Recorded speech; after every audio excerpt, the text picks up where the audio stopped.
عرفات مکہ سے باہر ایک میدان ہے۔ یہ بہت ہی برکت والی اور پاک جگہ ہے۔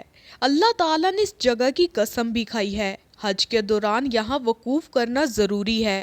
عرفات کی میدان میں نہ جائیں تو حج قبول نہیں ہوتا۔ جبل رحمت، جو کہ عام طور پر جبل عرفات کے نام سے معروف ہے، مکہ مکرمہ کے مشرق میں واقع گرینائٹ ایک چھوٹی سی پہاڑی ہے۔ اسی پہاڑی پر رسول اللہ نے حج الوداع دیا تھا۔ اس کی تاریخی حیثیت یہ ہے کہ حضرت آدم اور حوا علیہ السلام جنت سے زمین پر بھیجے جانے کے 200 سال بعد اس مقام پر دوبارہ ملے۔ اس پہاڑ کے ارد گرد کے میدان کو میدان عرفات کہا جاتا ہے۔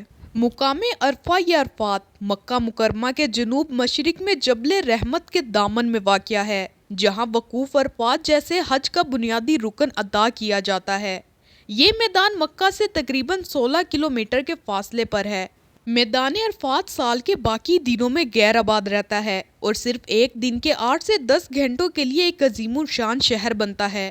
یہ 9 ذی الحج کی صبح آباد ہوتا ہے اور غروب آفتاب کے ساتھ ہی اس کی تمام آبادی رخصت ہو جاتی ہے۔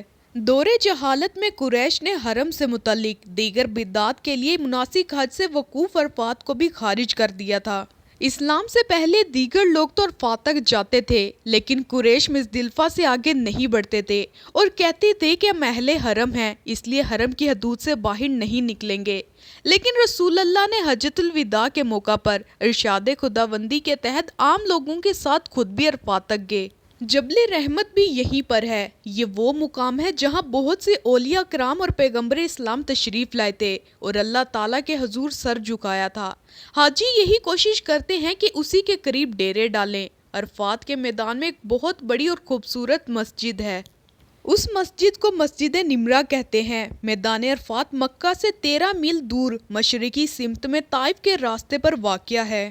یہ شمالی جانب عرفات ایک پہاڑی سلسلے سے ملا ہوا ہے۔ یہ میدان حدود حرم سے باہر واقع ہے۔ مشرق تا مغرب یہ چوڑائی میں 4 میل اور لمبائی میں 7 تا 8 میل قریب ہے۔ مکہ سے آنے والے حاجی عازمین سے نکل کر ان ستونوں کے پاس سے گزرتے ہیں جو حرم کی حد بندی کرتے ہیں۔ ان ستونوں کے مشرق کی جانب عرفہ نامی نشیب ہے، جس کے دور کے کونے پر مسجد نمرہ ہے۔ حجاج کے وقوف کرنے کی جگہ یہ مقام اجتماع اس مسجد سے مشرق اور جبل رحمت سے مغرب کی جانب دور تک چلا گیا ہے اور مشرق کی جانب کوہستان طائف کے سلسلے سے گھرا ہوا ہے۔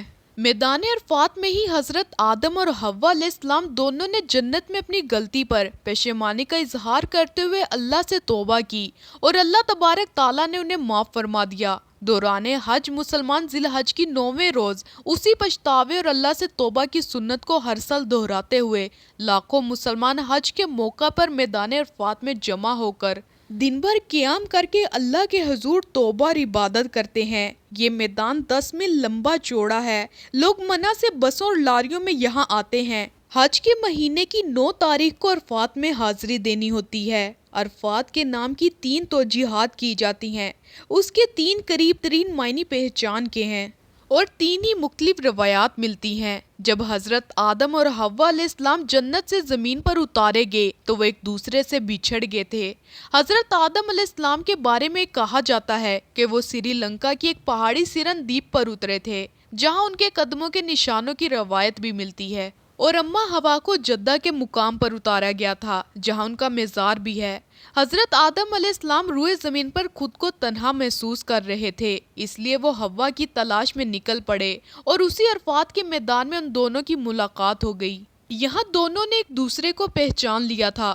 دوسری توجیہ یہ ہے کہ حضرت ابراہیم علیہ السلام کو حضرت جبرائیل علیہ السلام نے مناسک حج سکھائے تھے جو انہوں نے جان لیے تھے، اسی جاننے کو عرفہ کہا جاتا ہے۔ تیسری توجیہ اس نام کی یہ ہے کہ اس مقام پر لوگ اپنے گناہوں کا اعتراف کرتے ہوئے توبہ اور استغفار کرتے ہیں۔ روز محشر حشر برپا ہوگا اور دنیا کے تمام لوگ اللہ کو پہچان لیں گے۔ اس میدان کا ذکر قرآن حکیم میں ارشاد باری تعالیٰ ہے، جب تم عرفات سے لوٹو تو مشعر حرام کے پاس ذکر الہی کرو۔ حضور پاک صلی اللہ علیہ وآلہ وسلم کا فرمان مبارک ہے، وقوف عرفات ہی حج ہے۔